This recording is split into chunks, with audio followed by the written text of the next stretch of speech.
No escaping this.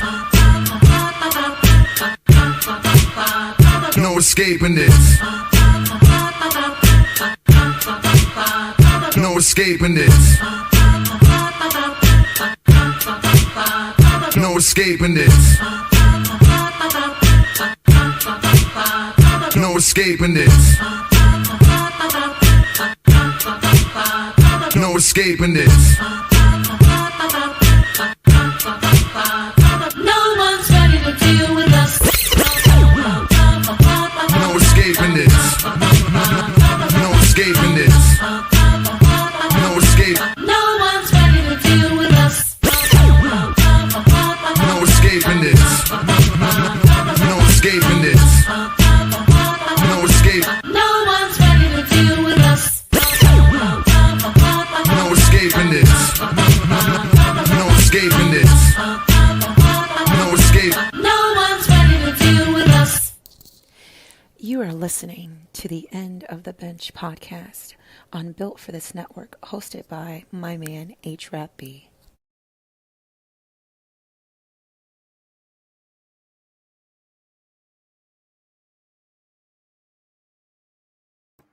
Good evening. And before I get the show started, I want to promote a show that I'm a part of. It is a wonderful show. It is called The Forecast. The Forecast will be having a wonderful show come Monday, 9 p.m. Monday, 9 p.m. Central Standard Time. This is what we will be covering. I'll be back shortly to continue the show. Are you ready, black people? Are you really ready? Are you ready to listen to all the beautiful black voices, the beautiful black feeling, the beautiful black waves moving in beautiful air? Are you ready, black people? Are you ready? Nobody ever heard of the Harlem Culture Festival. Nobody would believe that happened.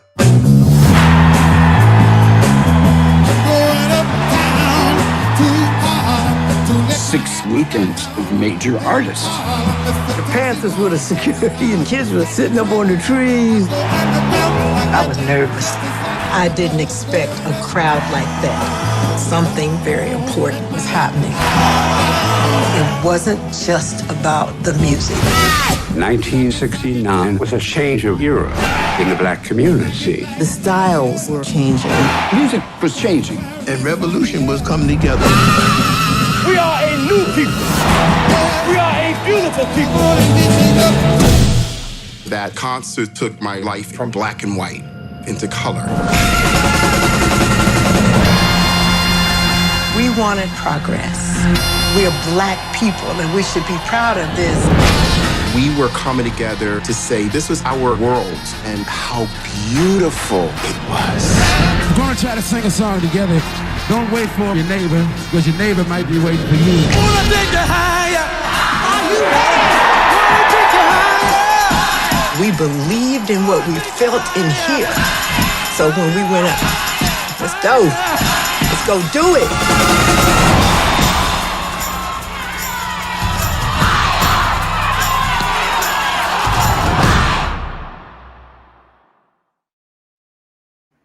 Good afternoon again. This is your man HRap coming at you live and direct. This is Built for This Network's own The End of the Bench. We are live broadcasting live on Spreaker.com as well as here on YouTube. If you're here with me on YouTube, first thing I need you to do first and foremost, I need you to hit that like button. Like. And then I need you to hit the share button. Then I need you to hit the subscribe button. And I need you to hit another button. And this and that. I need you to do a whole lot. It's going to be a lot to tune in, but thank you for tuning in. It's been great. As you know, I start off each and every one of my shows by acknowledging my family and my ancestors. Without them, there is no me. I want to salute everybody connected to the Whitmore Pollard. My grandfather's rolling over his grave. Whitmore Pollard, P-O-L-L-A-R-D. Richard is the chief. He's the captain of that ship. Richard Pollard, the Turner, Battle, Cotton, Harper, Bailey, Shaw, Thompson, Chris, Lansdowne, Liggins, Duncan, and everybody knows me, my mother, my father, my brothers, sisters, nieces, and nephews, Williams Clan. We are always in the building.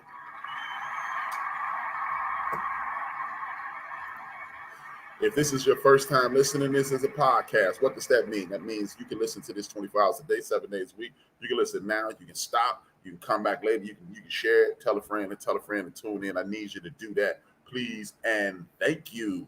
Now, as I stated, man, this is a podcast. That means you can get it on Spreaker.com. You go to Spreaker.com and go to look up Built for This Network, BuiltForThisNetwork,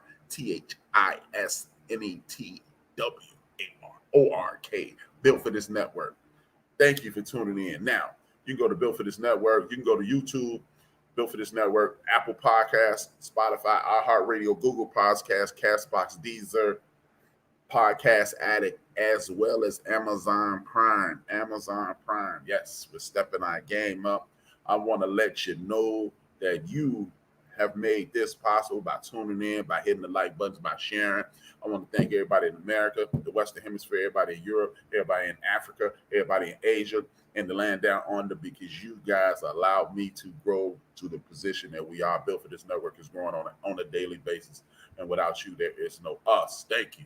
Now, what I want to do is, as you know, the name of the show speaks for itself. It is called Build and Destroy. The End of the Bench, Build and Destroy, where we attempt to build up the community and destroy the myths, lies, propaganda, and everything that's negative around the Black community in America today.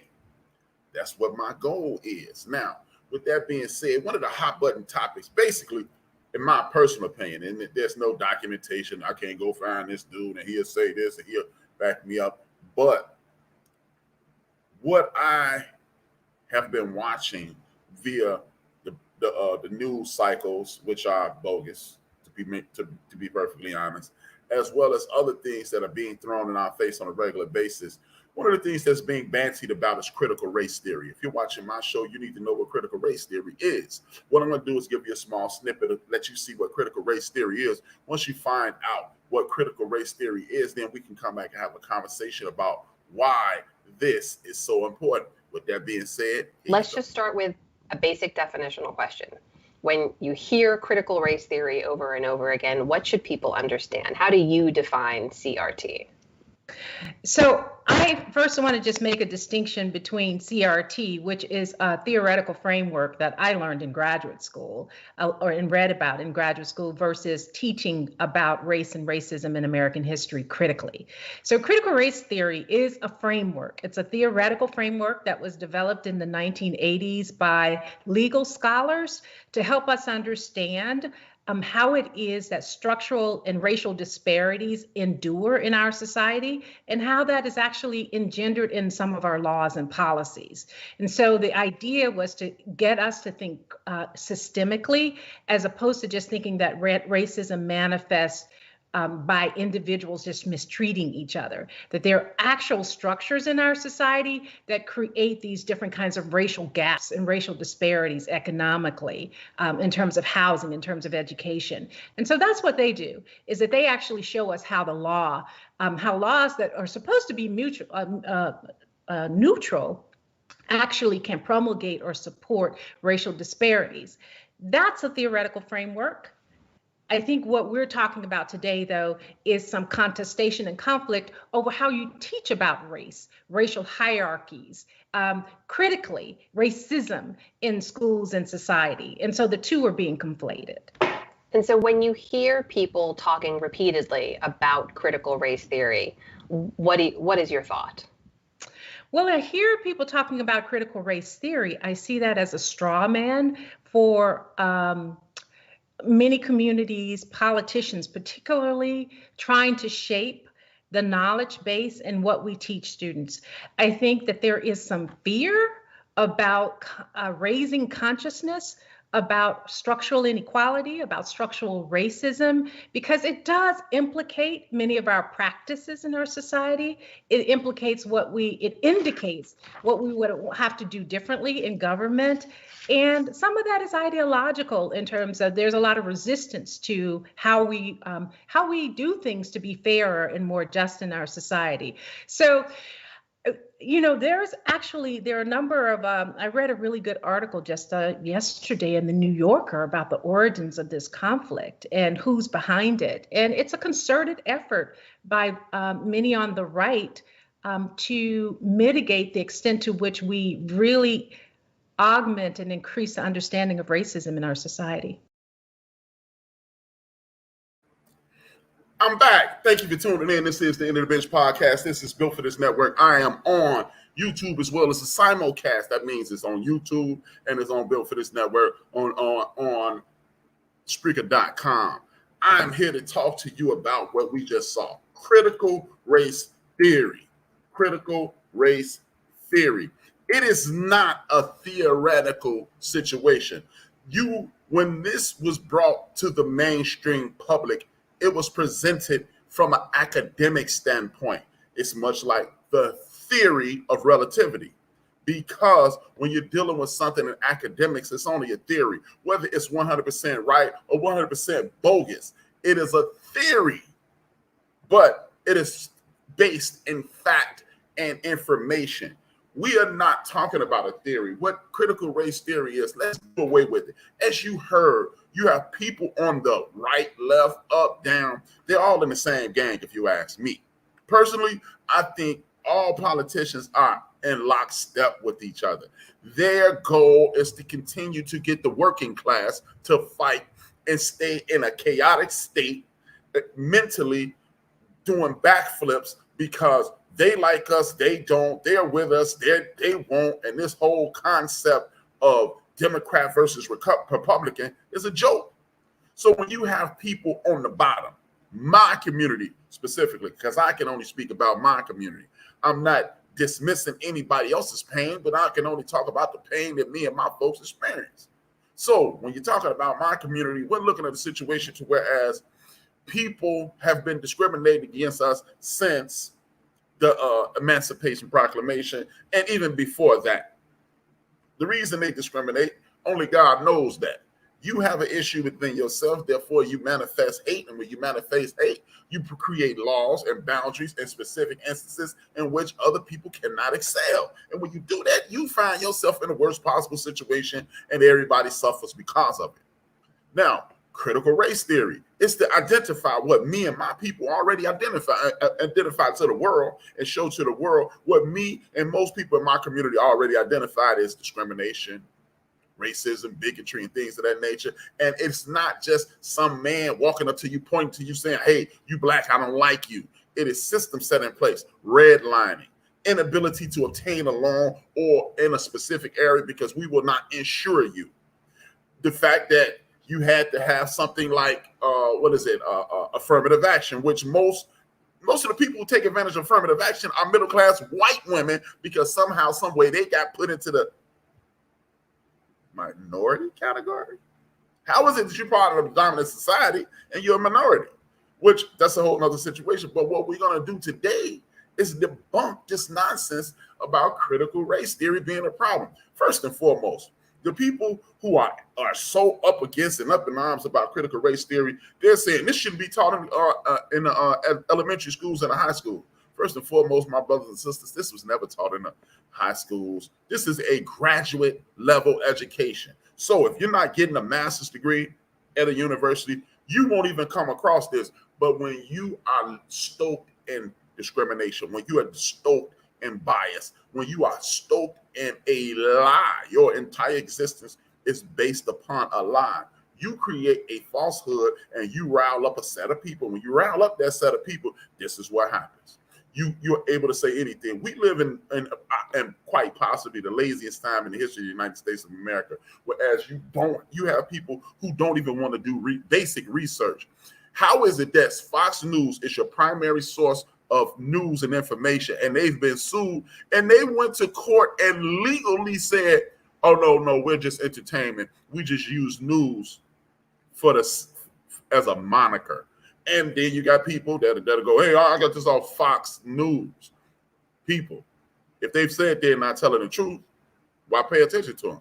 This is why you can't pay attention to the people on the television in regards to just about anything, especially something that's simplified yet complex as critical race theory. because when you're looking at how my community has been treated since 1619, you should have a problem with anybody and anything that says we can't teach this, because what it does is open the door for my community to be treated as human beings. I'm gonna say that again. Opens the door so my community can be treated like human beings. And if you have a problem with that, what's your problem? This is not a problem with me, it's a problem with you.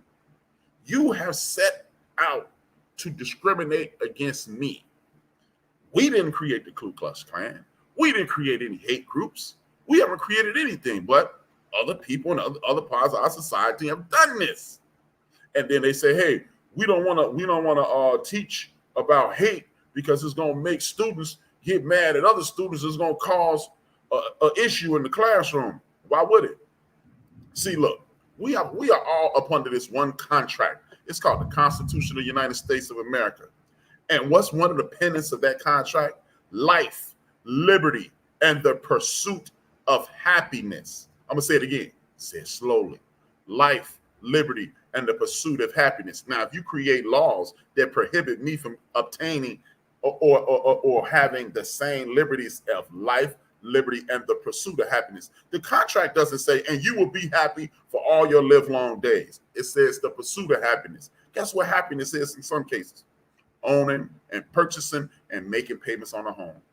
Creating your own business. There have been laws that have been set up in the United States of America that will not allow people that are coming from my community to do that. And how is that possibly fair? How do you have an issue with that? I recently had a conversation with an affluent guy.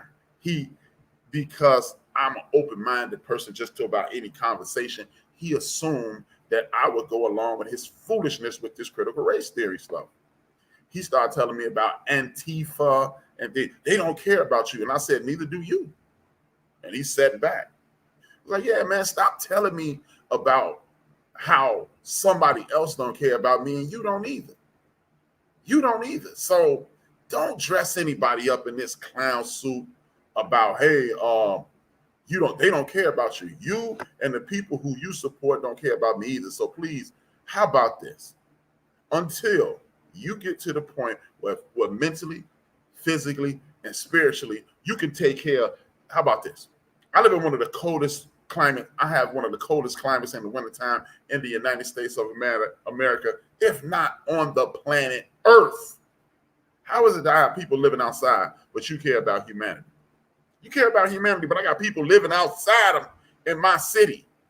I can drive. Next time in the daytime, I'm riding around, I'm going to turn on my Instagram live at HRap_B so y'all can see how people don't give a damn about people in these United States of America. What the hell? What is that? Okay. So when people stand up and want to point out Black Lives Matter, don't care about you. Antifa doesn't care about you. Do you? Do you care about me? No, you don't. So I'm not anti-Trump. I'm anti all y'all. I'm anti anybody that's anti-humanity. How about that? If you're not pro-humanity, don't talk to me. Don't tell me about how something is right in your purview. And see, these people don't care about you, as if you do, because you don't. You don't. And you know you don't. So when you stand around and make that foolish assessment about, hey man, Antifa doesn't care about you, HRap, you don't either, my man. You don't either. And please, James Brown, please don't insult my intelligence by telling me this, because anytime you and your cohorts can sit around and create laws that says you can't teach anything that may hurt a student's feelings, so you have officially lost me as a listener. I don't want to hear that, because guess what? If I can't teach anything that may hurt someone's feelings, sometimes the truth hurts. The truth is like this rain that's about to come down in Chicago. It's going to come, and don't care who it gets wet, but it's going to come. So don't worry about where it's coming from, what it's doing. It's coming, and it's going to fall on your head. Now, are you prepared? Are you prepared to be soaked, or Are you prepared to create some type of mythical tent so we can all go up under this, so we can all have the same opportunities? Because that's what critical race theory teaches. It teaches people that when you are like me, when you look like this in these United States of America, you have to do extra to get jobs. You have to do extra to get a home. You have to do extra to open businesses. You'll follow around stores and things of that nature. See, racism isn't just, I hate you because you're black, fly my Confederate flag and wear my hood, and then we're going to burn a cross. Racism is systemic. It doesn't work if some hillbilly in the backwoods with no teeth in his mouth just says he hates me and my people. It has to go into City Hall. It has to go into the state capitol. It has to go into the United States Capitol. And then it becomes the reality of the situation. Redlining. It's one of the greatest tools, because this is something that you need to know about. At one point in the early 1800s, there were laws created by the president that said, we will not allow black people to purchase property outside of this. The New Deal is what put a lot of white people on their feet. We were not registered. We call it the GI Bill. We were not the GI Bill and the New Deal. This allowed white folks to step up, get grants, become landowners, become farmers, and things of that nature. And it excluded people who worked as indentured servitude, meaning people in the fields and people who are maids and butlers and people who clean homes. So if you exclude me from the ability to purchase a home, you exclude me from the opportunity of generational wealth, because I can pass this home and this land down and down and down and down. When you have people like Abraham Lincoln, everybody's favorite president, right? He was the friend to the black man. No, he wasn't, because he introduced the world to sharecropping. Sharecropping had my great-grandmother, not somebody I don't never heard of, my great-grandmother, my grandmother's grandmother, right? My grandmother's grandmother was working for 17 cents a year. A year. 17 cents a year. So thank you, Abraham Lincoln, for freeing the slave. No.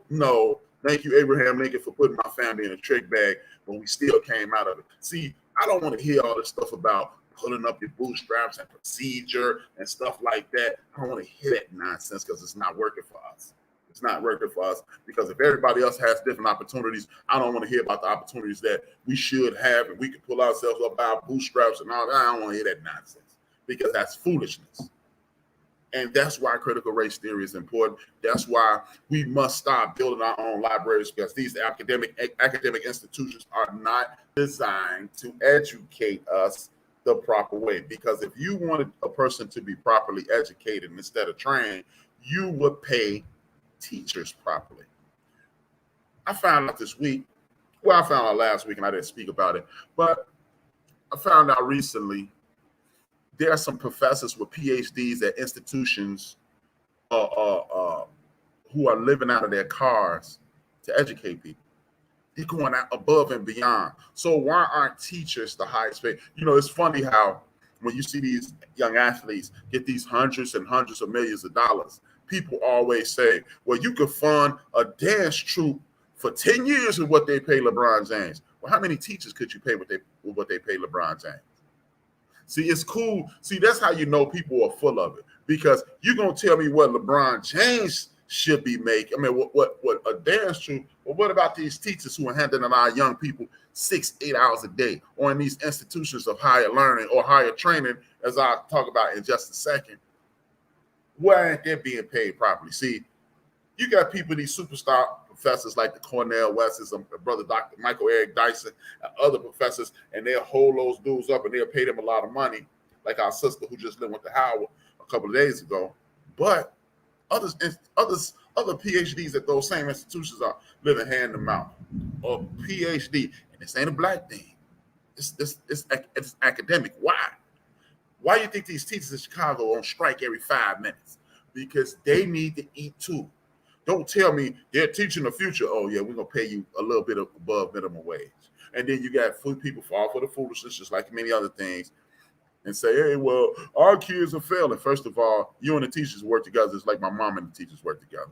It's not their job to raise your kids. It's your job to inform your kids. Just like our sister Marva Collins, maybe we need to change the whole academic situation, because it's one thing to train and something else to educate. And I'm looking at this question I got. Can Black people be racist? Asking for a friend. Black people can be, no. Because racism comes with power. Until we obtain equal power in this country, we can't be racist. Now, you can be a bigot. There's plenty of black bigots. Plenty of black bigots, but it ain't no racism. Racism about power. It is a race to the top for power and influence. Now, if we even, then we can be racist. Until then, not at all. Tell your friend, no, can't do it. Now, black people can hate. It's a bunch of hate of black people. Some of us even hate each other. Ask me about that Monday. Now, like I was saying, man, it's a difference between education and training. And one of the most common instances that you use when you talk about racism versus training is an animal. You can train an elephant you can train a lion to walk around at the circus, and you can train animals to do anything they want. But that's training. Education should benefit the person that's learning. Training benefits the person who's doing the training, because he'll either get paid or entertained by the training. Sit, stay, get up, get down, attack. That's how you train a dog. But you educate a person by teaching them how to repair a car. And then I can either go work at the General Motors plant, or I can go work at the dealership, or I could open up my own situation, or I could be what we call in the neighborhoods an alley mechanic. So now I have the ability to feed myself no matter what method I use. So education versus training. What we have to do, Marva Collins told us, teach your children how to critically think before you teach them mathematics, science, reading, history, and things of that nature. Because if you're a critical thinker, you look at what you're learning, you understand, you process, and then some people will go, well, wait a minute. Why did you treat the indigenous people to North America that way? It was over 300 million of them, and it's only like 35, 40 of them now. Right? Or, well, wait a minute. Why are you calling these Africans slaves, and why are we discriminating against them? See, that's the beauty in the young people. A lot of these young people don't get down with the racism, and hopefully that'll catch on like COVID or worse, COVID-25. But people that are in my generation going back, like if you were born like 1970 going back, or 1975 going back, we broke it because we bought into supremacy from a culture. We brought into inferiority from a culture, and we brought into desegregation because, hey, man, let's just be honest, man. This desegregation thing didn't work. It didn't work because you have people who are instructors at institutions of education, whether it be elementary, pre-K, high school, or higher education, that are looking at people that are outside of their culture as inferior. Oh, you probably snuck in the country if you're a Latino. Oh, you're lazy if you're black, or whatever. Like Asians, they get the cool discrimination. You're smart, but every Asian isn't smart, or every Asian isn't academically inclined in the matter in which you were looking for. They may be musicians, they may be artists, they may not be what you're assuming because you bought into the nonsense. And if you buy into the nonsense, if an Asian kid is a C student, but he's a musical genius or something of that nature, you're going to think poorly of him. If you get a brother from my community, like it was this dude, I'm not going to say his name, I used to sit next to him at an office, and one of the supervisors literally told him this, and I stopped speaking to him. I don't speak to him no more because he let this woman look at him because he was articulate as hell, and he had a nerd tone to his voice. You're not really a black guy. You're a white guy in disguise. I wish it would have been a dude because I'd have hit him. I would have hit him. But see, these are the things that these preconceived notions that educators have as well. So when you see a kid struggling, he must be mentally incompetent.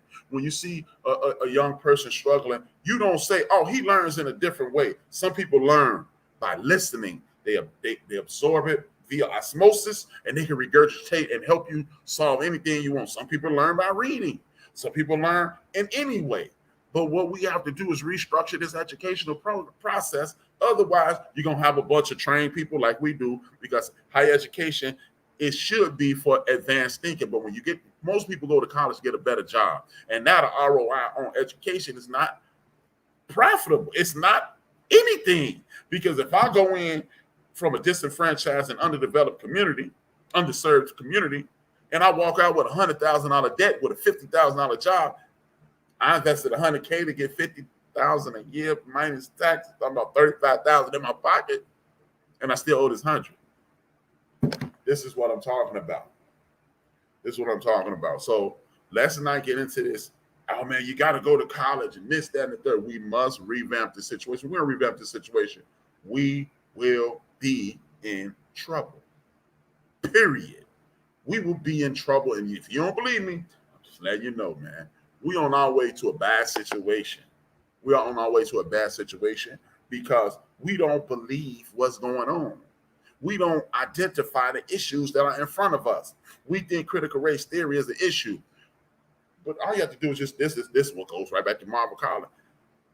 Teach a young person how to clearly think instead of just jumping in and jump out and saying whatever they want to say.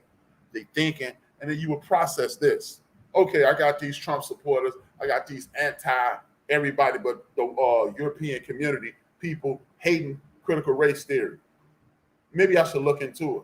And when I look into it, I realize critical race theory is just educating people on me and my struggles. So I'm going to be 10 fingers, 10 toes into that.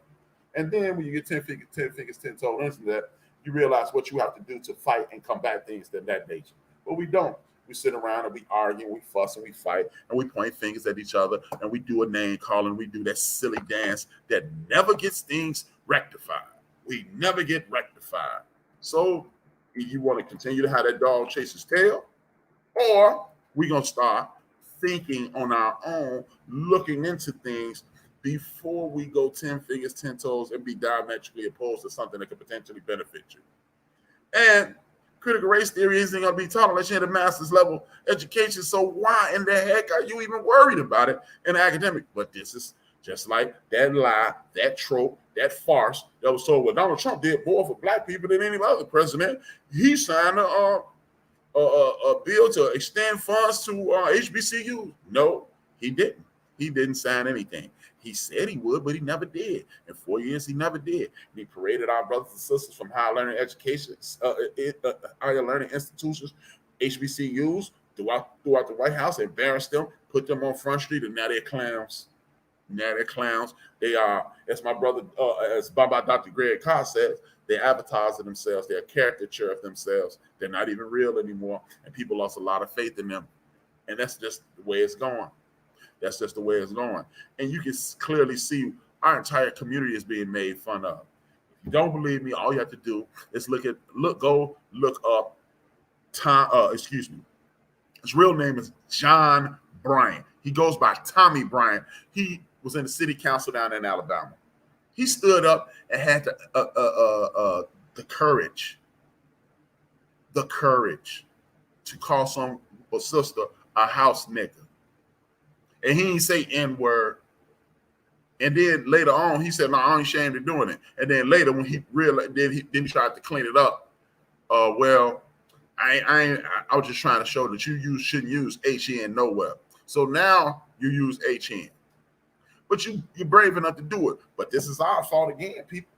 I blame us. See, because I ain't going to blame it on rap music like everybody love to do it. See, the rap music is the reason the black community is in the way it's in now. Nope. They're not doing that because that's asinine. Because all these movies about serial killers, all these movies about anything in the world that are primarily starring white people, why ain't nobody blaming them? Is Godfather the reason for organized crime? No, nobody does that. So we're not going to wear that jacket anymore. We're not going to put it on our institutions. We're not going to put it on our art. Because what we're going to be able to do is teach our children that's television. That's not real. And if it's not real, why are you allowing it to be dictating your community's behavior? How foolish does that sound? But we've gotten comfortable because I can remember times that you didn't say that word publicly. You didn't. And let's go to the rap music. Oh, well, they say that word in rap music all the time. But the last time I checked, it's a parental discretion sticker on that rap music, which means people don't buy CDs anymore, right? So how are kids hearing it on the radio? So who's in charge of the radio? Because there are very few independently owned radio stations throughout the United States of America. Viacom owns most of them. So if Viacom is allowing this, what you perceive as vulgar content to be put on the airwaves, what happens to people like that lady who tried to get married with children kicked off and almost got it kicked off by herself? Where are your complaints? When was the last time you emailed your community radio station and said, y'all need to cut out this vulgar communication out? If people want to hear Megan Thee Stallion, no disrespect to the young sister, if people want to hear Nicki Minaj and these other people, or what's the other girl, Cardi B, talk about WAP and modest and do that and lick this and kiss that, it's nothing wrong with that, because guess what?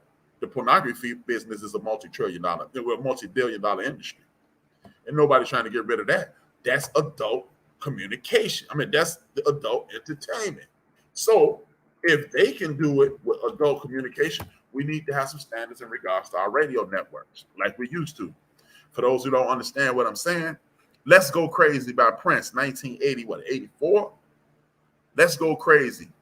The original lyrics are, we're not going to let the devil break us down. Oh, no, let's go crazy for Jesus. The FCC said, no, you're not going to say that. And he said, and he changed it. So we can't let people, why we can't start complaining now? What happened to the FCC that you couldn't say, let's go crazy for Jesus, but now you can say, lick my wet. No. So as a community, we need to step up and police ourselves. If you see, I'm not calling for violence against anybody, but he needed a stern talking to.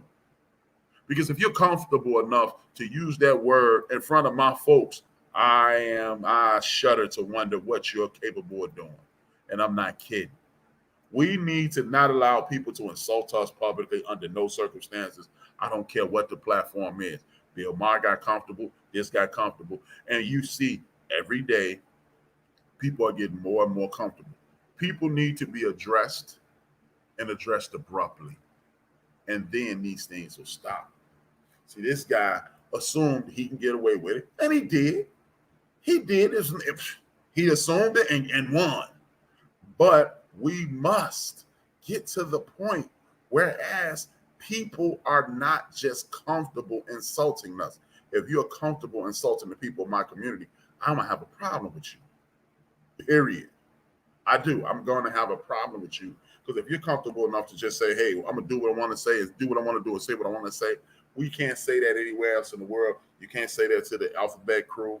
You can't say that to the any other religious faith. You can't do it. But so people, we're going to have to step up and make sure people don't understand. And this is why at one point, you know what? It's not one point. I still don't like voting.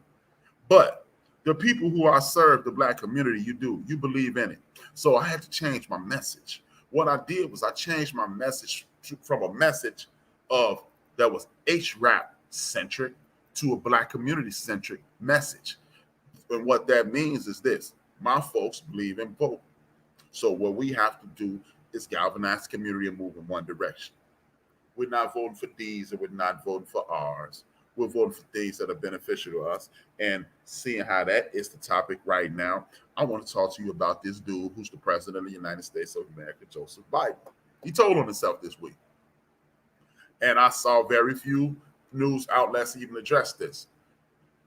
Joe Biden was asked about filibustering, and he said he didn't want to stop it because it's a part of the process. The process is what keep our brothers and sisters incarcerated when the courts clearly see that they haven't committed the crime.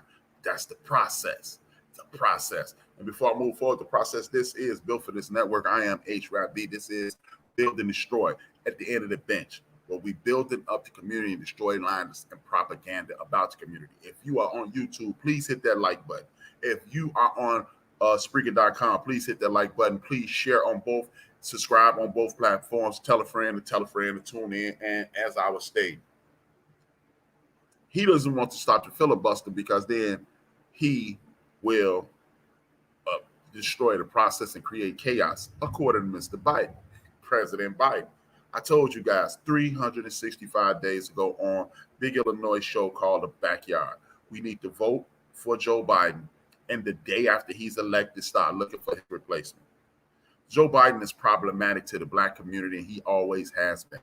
See, a lot of people like to go to the 1996 crime bill, 1994 crime bill. That's not where I'm going, though. The 1994 crime bill was horrific, but let's not forget that there were literally millions of people in our community asking for the 1994 crime bill, and it was horrific, and we still suffer the consequences to this day. Whereas you got people now selling marijuana, creating their life savings, and in the 90s, you sell marijuana, you got a life sentence. But Mr. Biden, it's the reason you have people like Clarence Thomas, because he didn't respect our sister Anita Hill enough to have a guy like Clarence Thomas put his genital hair on her nice frosty beverage.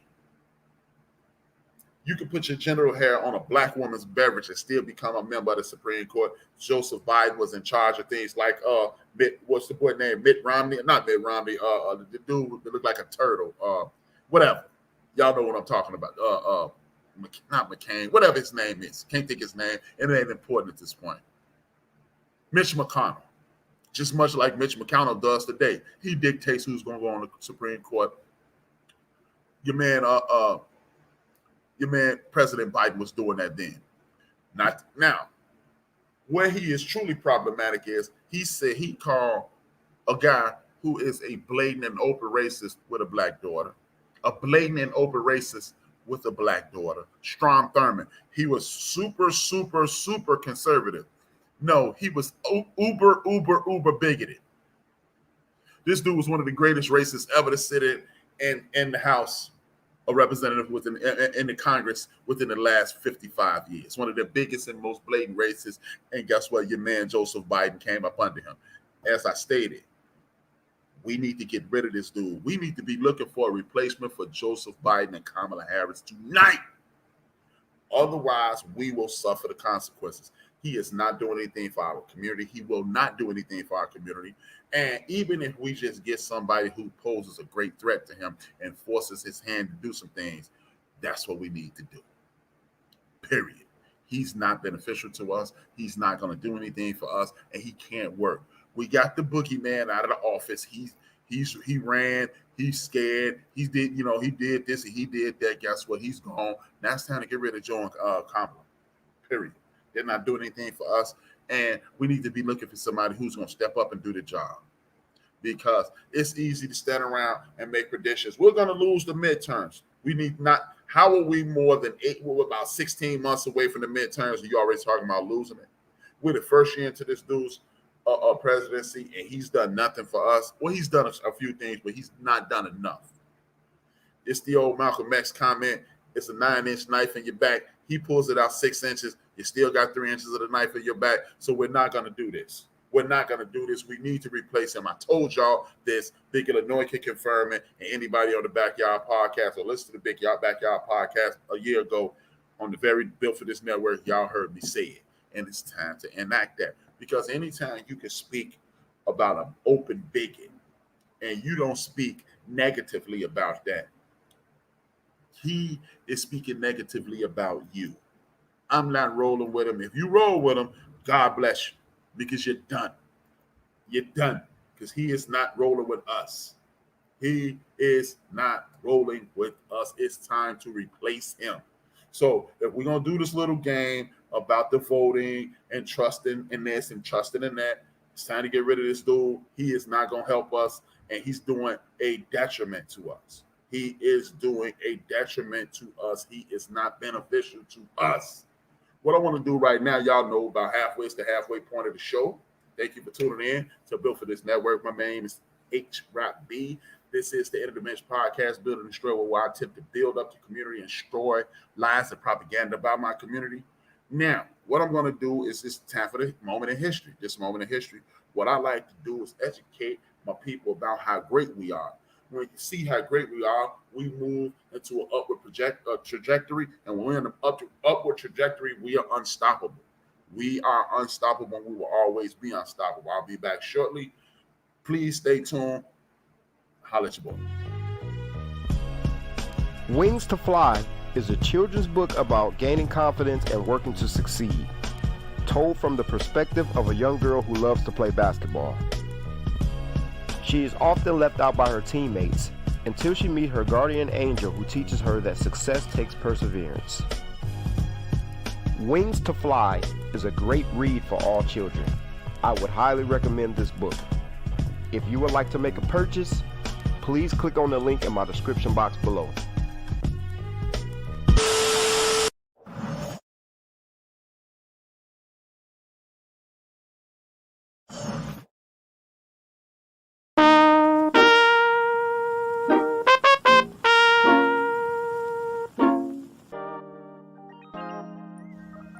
At 23 years old, he became not only the youngest person to fly around the world, but the first black person to fly around the world solo in a plane that he built himself with donated parts. He went to Miami Northwestern High School, which was one of the best football schools in the country at the time. And his whole plan was to play ball.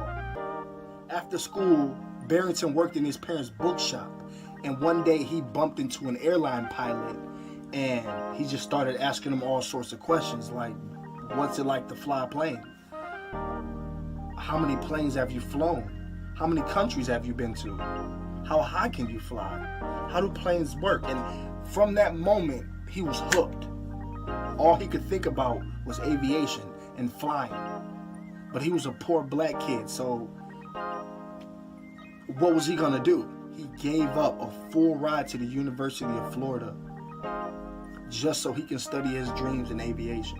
He ended up going to Broward Community College, then graduating with honors from Florida Memorial University. And the whole time he was in college, he was thinking of two things. One, his solo flight around the world that he wanted to take, and more importantly, his nonprofit that he wanted to start, Experience Aviation.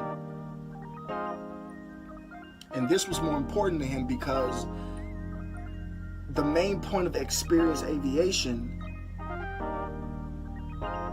was dedicated to empowering young black and brown kids and teaching them about aviation. That was more important than his solo trip around the world. So the moment he graduated, he had everything in order.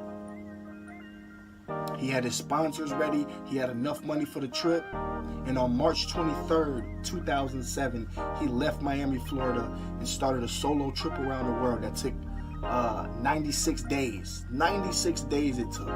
27 cities, 13 countries, 4 continents, about 30,000 miles, and he made it back on June 27th. 2007 with a brand new world record, the youngest person to ever do it and the first black person to ever attempt it. So today, June 27th, we salute you, Barrington Irvin.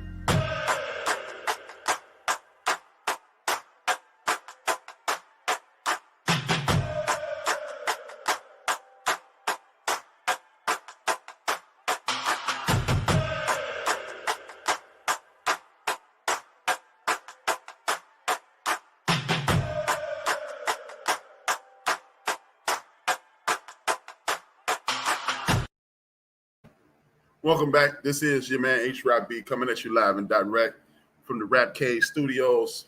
This is the Bitch Podcast. Thank you for tuning in. I really appreciate it. Now, most of us didn't even know that. This is happening right up under our nose, and the greatness is happening up under our nose, and that's why you have to tune in to programs like this and others.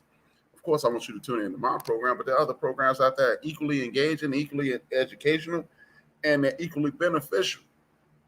The reason I showed that is because we're in a situation to whereas if you don't dream, you can't achieve. If you don't achieve, you're stuck in the situation that you're in. What I find my community doing a lot is asking for athletes to give back, asking for athletes to help with opening up businesses, and we're going to open up this and we're going to open up that, and we need help doing this and help doing that. How about this, y'all? Why don't we start asking these people to open up banks? You got the brother Killer Mike down there in Atlanta. He opened up one of the first. I think it's in August. It's called Greenwood, a digital bank. It's an online bank nationwide. One United is the largest privately owned black bank in the United States of America. We need to start opening up hospitals again. We don't need any more entertainment. We don't need any more movies. We don't need any more TV. We don't need any of it. We need somebody to open up some banks. We need somebody to open up a hospital. We need to open up our own schools. The reason we need these things is because when you do this, you'll have people that look like you and them, or people who actually care. See, when you have your own curriculum, you give governmental funds, and you can educate your community the way you want to. Let's stop asking for basketball rims and things of that nature. No, we don't need Nike to donate to open up another basketball court, open up another library, open up another historical society, open up another program so we can enhance our lives. That's what we need to talk to these politicians about. Because when you have people combating the advancement of your community, you find yourself in what we call a trick bag. And yeah, a lot of people may be upset when I use terminology like trick bag, but so what? Get your own podcast, get your own network, and you can use any vernacular that you choose. That's just the way it is in the HRap universe. But what you want to do is put some of these athletes' feet to the fire. You want to encourage Jalen Rose, more Jalen Roses, more LeBron James. Yeah, because, bro, y'all don't give Jalen Rose enough credit. Jalen Rose was the first former NBA athlete to do this. He was the first former NBA star to open up an institution of education. He opened up a school in his hometown of Detroit. Am I diminishing my brother LeBron James? No, I'm not, but I am. See, that's something else. In order to give someone else credit, give someone credit for what they're doing, we don't diminish anybody. We diminish no one on the face of the earth by acknowledging more than him. We're going to get out of this combative state of, hey, if this person is good, this person can only be this good. No, we're not dealing in a pie chart. If LeBron James did something excellent, guess what? Somebody else will come along and do something excellent as well. Our young brother, Russell Westbrook, he's about to do something excellent. He did something that's excellent with the History Channel documentary of the Tulsa, Oklahoma bombing, the terrorist attack on Tulsa, Oklahoma. So what we need to do is start doing community building exercises versus entertainment. We've been entertained. We are entertaining. We are the cool thing. So stop being distracted by the madness. We have no time to argue and quibble about nonsense and foolishness. Speaking of nonsense and foolishness, this is what I really want to talk to you about today. Shout out to our young brother Giannis Antetokounmpo, the Nigerian Nightmare 2K. That's what I call him, because he's not Greek. He's from Nigeria. And for those, here's a little tidbit about our young brother Giannis Antetokounmpo.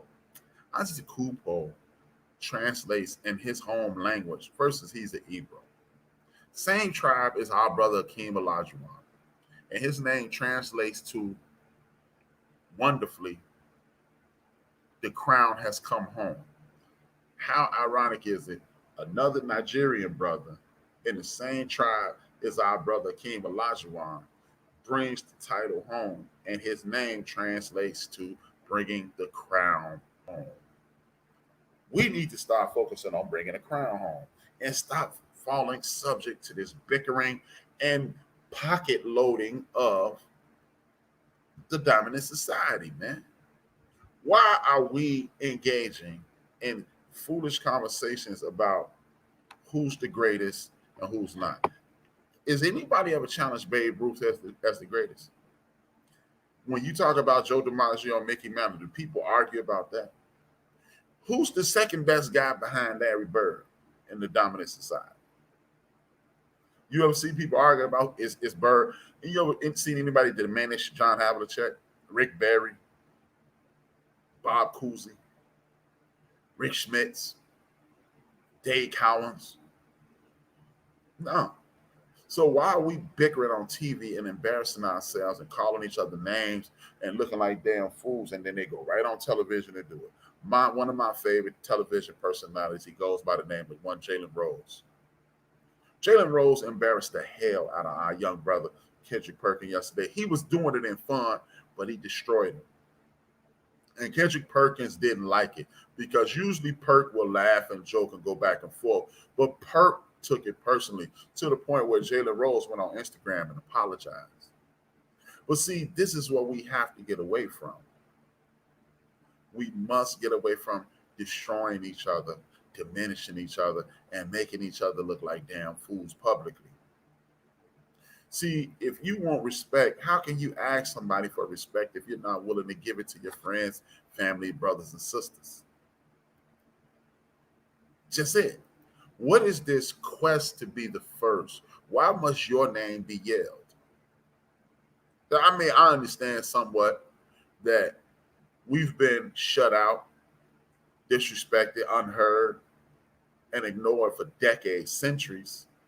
So we feel this need to step out and be seen and make sure I'm acknowledged. But it goes back, I can continue to say this every week, it goes back to the governance structure and the social structure. The social structure says, how do people see you? The governance structure is, how do you see yourself? That's the most important. I don't think Jalen Rose went into that thing. Jalen Rose was playing, like we call it, the dozen, snapping, the Jones. He was joning.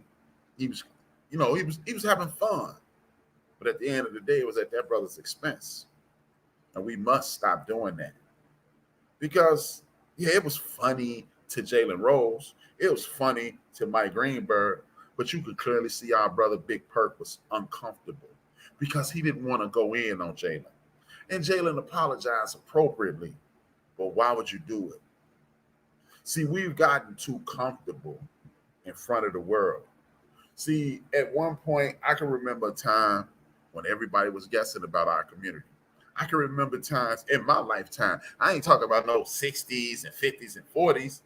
I can remember walking downtown with one of my coworkers. I had a summer, I wasn't even an adult yet. I had a summer job with my mother for the Department of Child Support. I'm walking down the street with this white guy.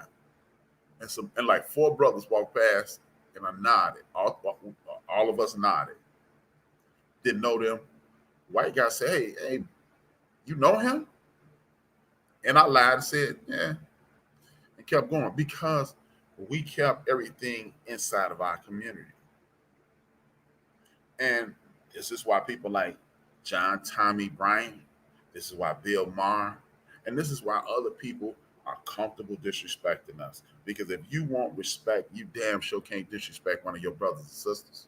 You damn sure can't get on TV and say anything derogatory about one of your brothers and sisters because it does you no good. It does you no good. None at all. It doesn't help you. It is only a deterrent to your happiness. And I understand that you want to be the top dog. And I understand people want to stand out. But it's not appropriate behavior. And when you want to stand out, you stand out like our sister Maria Taylor. Shout out to Maria Taylor for doing what was best for her. See, again, I'm in the sports world right now because the sports world has really annoyed me this week. Because I've seen my brothers and sisters disrespect each other. I've seen people actually come out and say Maria Taylor's crazy for wanting all this money. But if you flash $1 million in front of their face, they take it too. Look, Maria Taylor says she wants to be paid like Stephen A. Smith. One thing, yes, I was going to get to that. Brother Steve. One thing that I don't understand is this. In the sports world, porn disenfranchised people from all cultures. And I ain't just talking about my people, but I'm talking about my people in this instance. Porn disenfranchised people will look at one of their own people who's making it, who's exceeding all expectations. And they'll say she or he should have accepted that. He or she should sacrifice a little more. When these people have sacrificed greater than you will ever think, they've missed family outings because they're in Japan right now. They're in Japan covering the Olympics. They're in Europe covering the World Championships. They somewhere covering the World Cup. They're all over the country. They're covering the Thanksgiving game, and they're not with their families. That's a hell of a sacrifice. Because guess what? This is something I hear in our community all the time.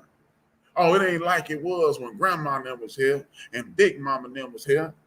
Hey, if you were born between the years of 1975 and this very moment, you know what, 1980 in this very moment, 1980 going backward, your ass is Big Mama now because you're 40. You're 40 years old. You're part of the upper class of the damn family. So stop looking for other people to do things that you're not going to do. The sacrifices these people make on TV, they go beyond your scope. These athletes, oh man, he playing with a hurt ankle. Back in the day, well, you know what? He was stupid back in the day. Because guess what? I played for free back in the day, and my back and my knees hurt now. My man Steve, we working out. He all damn, you got cut on your knee. Yeah, I got cut on my knee.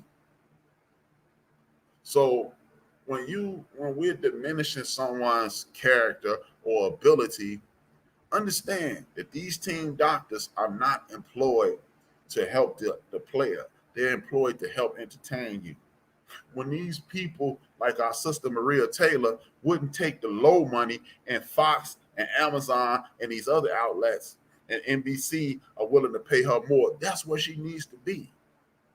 LeBron James isn't wrong because he looked around and saw how they treated KD, saw how they treated Oscar Robertson, saw how they treated Moses Malone, saw how late in his career they talked about trading Dr. J, saw how they did Dominique Wilkins, and we can go through a myriad of other players, the KG and everybody else, Carmelo Anthony, and never put a quality coach or some bunch of quality players around him. He said, I'm out, and did what was best for him. He's not a punk for that. Oh, man, he didn't do it the right way. Yes, he did, because he is at work. He just happens to be working on television. So why are we diminishing people who you don't know what that body feels like?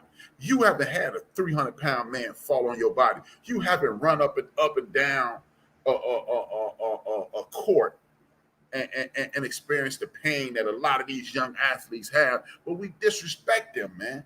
But guess what? You don't disrespect nobody else. You just disrespect your brother. I appreciated how Jalen defended Maria Taylor. Lots of folks were mad at Pert for his comments about Rachel Nichols and put him in a bad spot. Yes, I respect. I'm a big Jalen Rose fan. And RC, if nobody else, whoever is attending my show, who put up the comment that I just read, RC know why I like him. He's a left-hand guy. That's what attracted me to him when he was with the Fab Five. He was the point guard, and he's a lefty. But we must stop giving people fodder for this. You got this dumbass that sits across the street, across the table from my brother Shannon. I'm not saying this, man. You know who the clown is. He dissing Giannis now. And then you got people falling in line with that nonsense. I told y'all I told you Tuesday, it's time for us to put a hedge around our folks like God, man. If God is real and God lives inside of us, we can put a hedge around our brothers and protect them for the foolishness. We must. We can no longer destroy the Maria Taylors of the world. We can no longer destroy the LeBron James of the world. We can no longer destroy any of these people for the entertainment of somebody else. Because guess what? What would the Olympics look like without your brothers and sisters there? What would the NBA Finals look like without your brothers and sisters there? So how can we diss our brothers and sisters? Maria Taylor is look. You know why Maria Taylor says she needs as much money as Stephen A. Smith? Because she's more knowledgeable than Stephen A. Smith. Stephen A. Smith is flashy, loud. You know what Stephen A. Smith is? Like they always say, if this was a person, Stephen A. Smith, if the dude who show up at the basketball court in the Jordan outfit and the Air Jordan shoes and the Air Jordan socks was a person.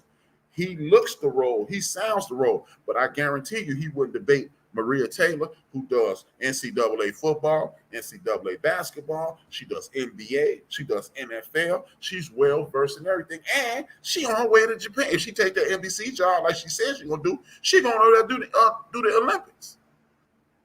So why don't she deserve $8 million a year? If all dude do is talk, why don't she deserve $8 million a year? And you got people dissing her. Well, Rachel Nichols is this. Or look, when was the last time you heard this? Man, the NBA Finals ain't gonna be right without Rachel Nichols. Said by nobody. said by nobody. Because you know what? If Mar Jackson is sitting there and him and Montgomery up there cracking jokes, the finals gonna be the same. So Rachel Nichols ain't on nothing. See, what it is what they do is prop these people up in front of you. You go, they're good at their jobs, but they're not. They're basic. Can she do what Maria does? Hell no, she can't. And no disrespect to Rachel. She probably doing a hell of a job. I don't watch ESPN anymore, so she might be super dope. But I know Maria's super dope too. Because anytime you can do NCAA football or basketball, anytime you can do NFL football or basketball, NBA basketball, and you can sit in the office, I mean, you can sit at them tables and hold your own, you worth $8 million last time I checked. Period. And then this leads me to something else. Speaking about this Smith dude. Speaking about this Smith dude. Him and my man, I actually like this dude. I'm finna kick. See, I'm gonna let y'all know this. I try not to kick dudes in the behind personally because then I'm destroying the brother. But Emmanuel Acho, my man Emmanuel Acho, because I like him and he's philanthropic. He does work in the community. Him, and he's Nigerian. Him and Stephen A. Smith, like that sister Shabazz back in the 80s, who wrote that book, You Need an Open Hand Smack in the Mouth. Him and Stephen A. Smith need an open hand slap in the mouth, y'all. I'm not kidding either. These dudes are standing up. First, they talk. Stephen A. Smith steps up and says, soccer can't be the face of Major League Baseball. Then they start talking about Giannis Antetokounmpo can't be the face of the NBA because we don't know his story. What in the hell is wrong with y'all? I mean, I'm not into dudes, but I hear women say Giannis Antetokounmpo is a nice looking brother. He built like a tank, and he just won a championship. Why can't he be the face? But when you can't like oh, he's different. Well, y'all was kicking Kobe in his behind 20 years ago. Y'all was kicking Kobe directly in his behind 20 years ago because he was well educated, well read, could speak several different languages, and he wasn't from the hood. Who's the face of the NBA for the last face of the NBA at least 5 of the last 10 years? Kobe Bryant. See, we cannot allow somebody else to determine what we're gonna rock with. If you stupid enough not to rock with him, well, you can't be the face of the league if you don't hit free throws. You a lie, because Shaq was the face of the league and he can't hit a free throw. Shaq couldn't hit a free throw if it was punching him in his face. But y'all love Shaq. How is it Emmanuel Acho is gonna say this dude, oh, we can't say his name? We say your name, Emmanuel. We can learn how to say any name we want to, man. But y'all on TV diminishing the accomplishments of a black man as black men, and then y'all want us to support you. Well, you know what? I can't say Acho no more, man. It's ridiculous, man. Giannis Antetokounmpo, since everybody, I'm going to go against the HRap code. Let's go to the stats. Giannis Antetokounmpo got better stats after his first 7 years than Hakeem Olajuwon. He got more accomplished in his first 7 years than Michael Jordan, LeBron James, and Kobe Bryant. So why can't he be the man? Because y'all tell me the rings is the most important thing. He got 2 MVP. I think he got most improved player. He got most improved player, MVP back to back, defensive player of the year, finals MVP, and a championship. And he can't be the face of the league because he don't fit in what y'all perceive as comfortable for the dominant society. Are y'all outside of y'all minds? Man, Emmanuel Acho and Stephen A. Smith, y'all are disgraceful. Y'all some disgraceful brothers. This brother can't be the face of the league because he's from another country. But guess what? Y'all was just telling me how great Dirk Nowitzki was. Y'all just got through telling me that Luka Doncic is the next dude in the league. What is Luka Doncic from Brooklyn or somewhere, Cleveland, or is he from across the ocean? Just like our brother Giannis Antetokounmpo. It's crazy, man. do everything to diminish somebody from our community, but you won't respect. I don't understand. But with that being said, the National Football League is the next biggest insult in the history of the world. You know what amazes me about this National Football League thing, man? The National Football League is making it so if you and your team can't recover from a COVID and get rescheduled, y'all forfeit the game. Guess what else you forfeit when you forfeit the game? A paycheck. Now, everybody, oh man, these dudes make millions of dollars. Everybody in the NFL is not a millionaire, sir, madam. And stay out of other people's pockets.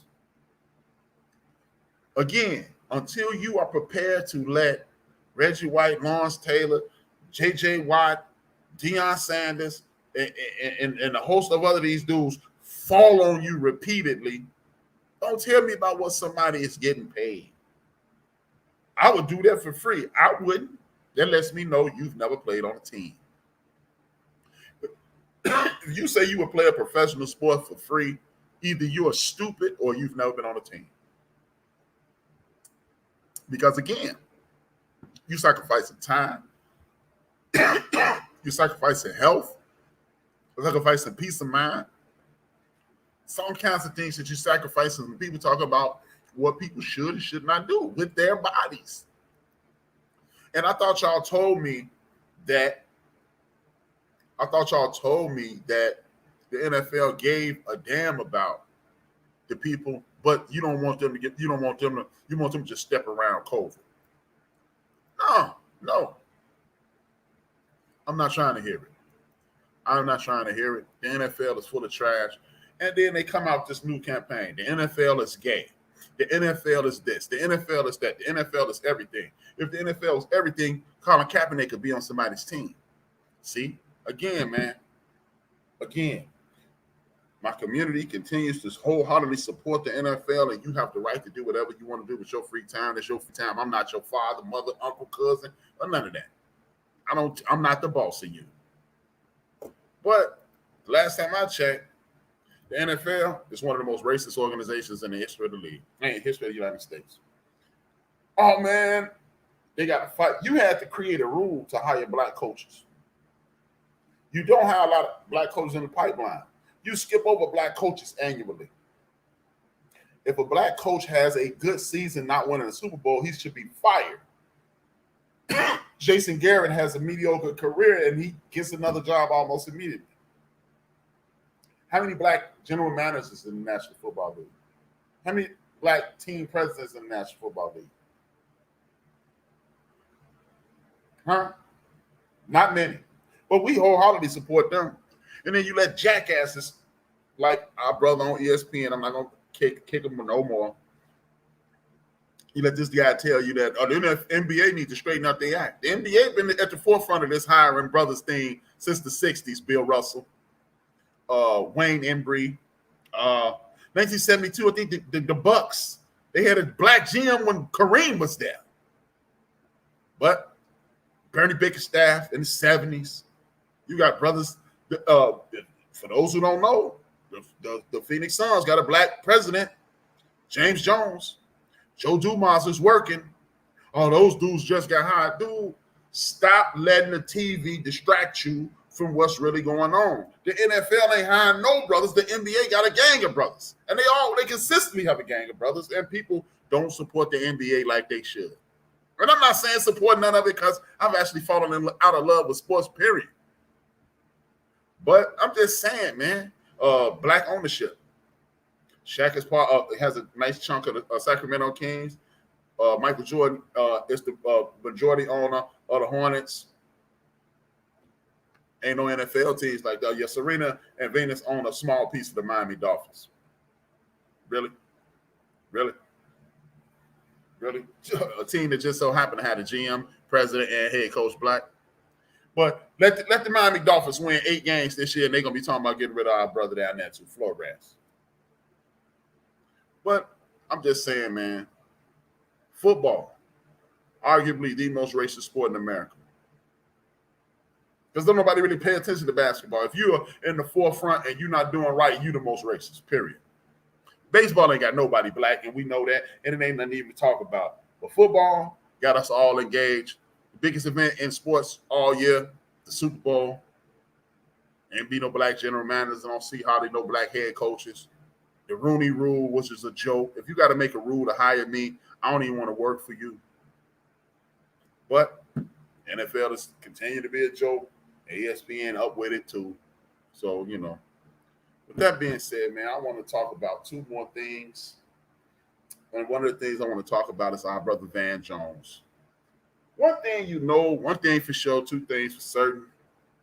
If white people are comfortable with you, white, powerful white men in America, people of the dominant society in America are comfortable with you and you are black, it's a very good chance that you are not going to do anything with it. Our brother Van Jones, who has straddled the fence every chance he can. My man should have, I think Van Jones was working at Ringling Brothers before he was working at CNN, because that dude walks a tightrope like no other. Or maybe he at the Soul Circus, but now he's probably at Ringling Brothers. Van Jones has got $100 million from Jeff Bezos. Van Jones, the reason we bringing this up is our sister Karen Hunter pointed this out to me and others who support us. Salute to Karen Hunter, as always, the Queen Mother Talk Radio. Van Jones was rocking with the late great ancestor Prince Rogers Nelson, that Prince. And he was supposed to be part of a situation to get hundreds of thousands of young black men in STEM and technology. He literally got less than 100. He's supposed to get at least 10,000 to 100,000. He got less than 100. 100, not 1,000. He got less than 100. Van Jones was supposed to be in the clean energy situation with Obama. He quit that job. So what is Van Jones going to do with this $100 million that's going to enhance our community? What is he going to do? We need to be putting some pressure on him, because he's doing a whole lot but nothing but Van Jones. Anytime you can sit up there and talk about Donald Trump as being presidential, I can't trust you with nothing, man. You know how little I trust our brother Van Jones? I don't even know if his name is Van. His name might be Truck or something. I don't know. I'm being silly, but it is what it is. And before I close out, I want to bring up one topic. Paying the pandemic. A lot of people kick this dude, Jeff Bezos, and his behind for how he pays his employees. One thing about Jeff Bezos is this. I'm not a fan of Jeff Bezos. I don't know him. I don't hate him. I don't know him. I don't know anything about him. But guess what? Most companies in the state of Alabama, Mississippi, Georgia, rural Georgia, Louisiana, they paying their people minimum wage, i.e. Chick-fil-A, i.e. Walmart, i.e.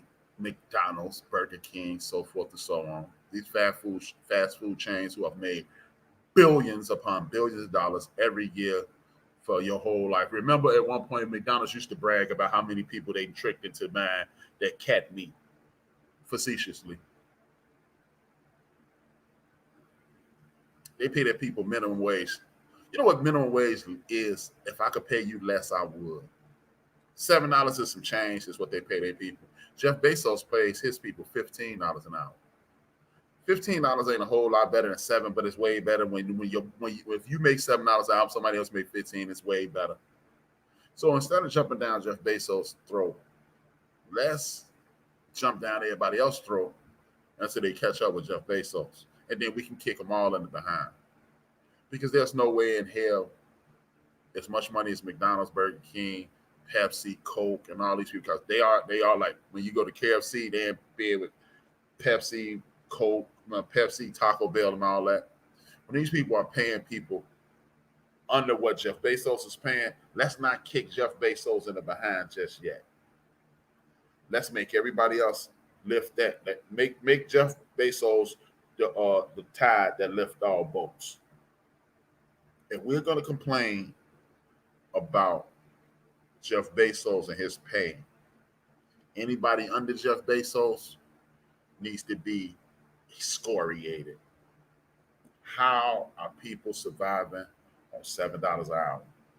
You at Walmart make $7 an hour and getting food stamps or EBT. I'm old school. It's called food stamps when I was coming up, but it's EBT now. How are you working and still eligible for that? You shouldn't be. The overhead in Walmart, and then I heard somebody say, well, Walmart, they're losing money because of the pandemic and da-da-da-da-da. So what? Because guess what? Walmart put 1 million corner stores out of business because they were able to undercut them. And there's a whole bunch of people who used to own things that had to go back and had to go get jobs. So if they losing their grip on the market, sucks to be them. Sucks to be them. I need y'all to look into LinkedIn. My man True McCaskill put me on game. LinkedIn, Indeed, and other entities that help you find jobs because, hey, there were over 8 million jobs last year. Only 4 million people applied. You know how when you're buying a home, they say it's a buyer's market, that people, the market is the bottom of falling out. You can get a house for cheaper than you used to. Now, you can get a job. Like you can go from being a waitress to being a customer service rep. Because according to the people, if you're a waitress, you got 75, 80% of the skills to be a customer service rep because you deal with people directly every day. So why not make $55,000 instead of walking around that restaurant? I'm revamping my show, and I'm going to start, as I stated to y'all Tuesday, I'm bringing on health and wellness experts. Well, not experts, but health and wellness advisors, entrepreneurs. Tuesday, I got a dope entrepreneur, Sister Tamika. Wow, awesome sister. We're going to build up this community one day at a time, man. And I want y'all to keep this in mind. Like I said earlier in the show, stay on your local officials' head. Stay on your local officials' head because we got a lot of brothers and sisters and Latino brothers and sisters incarcerated for selling marijuana.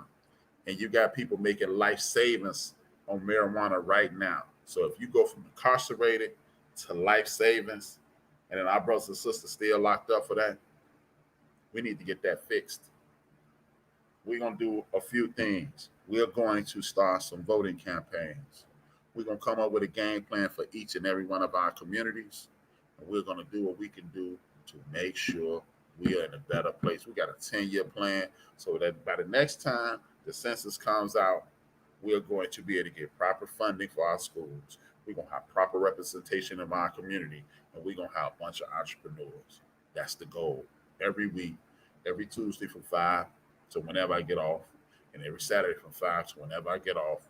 That's what we're going to do. It don't take a bunch of us. It just takes a few of us to galvanize and move in the same direction. With that being said, I want to send homage to the people who give me mad inspiration. The Ghetto Boys Podcast, Willie D and Scarface, Tariq Nasheed, Nori from the Drink Champs, and DJ EFN, Talib Kweli from the People's Party, Ray Grady, Alpha Male, Zoe Williams, the Zoe Morning Show, Corey Hopeless, 5150, Craig Smith, and Craig Facts, the Reverend Al Sharpton, Sister Heather B with all her spiritual uplifting, my brother Clay Kane, my sister Loree Favors, my elder Joe Madison, my man Baba Dr. Greg Carr, leader of Africana Studies at Howard University, and the Queen Mother Karen Hunter. And anybody else, well, if I left your name, not charge them a name, charge them a head, don't charge them a heart. I appreciate y'all tuning in. Tell a friend and tell a friend to tune in. One more time before I go, I need you to hit the like button. Hit the like button. Hit that like button. Hit the subscribe button. I need you to go right next to that subscribe button. And then what I want you to do, it is a button that says right next to the subscribe, it's a bell. Hit all. Hit that bell, hit all. So you get notifications anytime I come on.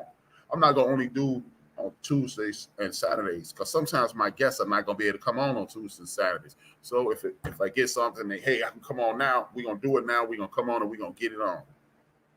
But with that being said, I really want to let y'all know, just like my man, salute to my man Reggie O'Shea, a.k.a. Combat Jack. He used to end his shows.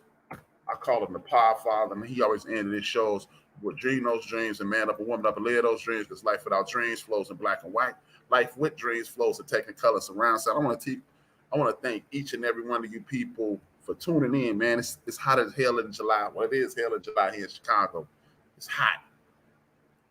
And I want to tell y'all that I appreciate y'all taking time out y'all day, hitting that like button, sharing if it's possible, and saying, hey, man, I'm going to listen to what HRap got to say today.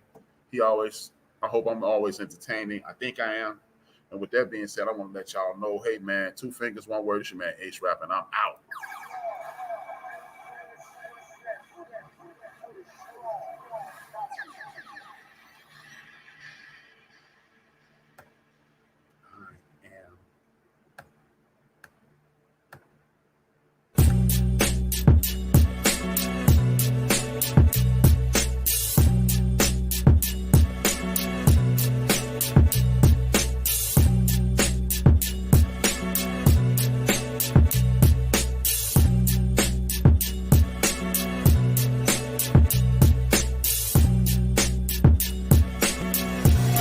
Shut it down. The crown holder.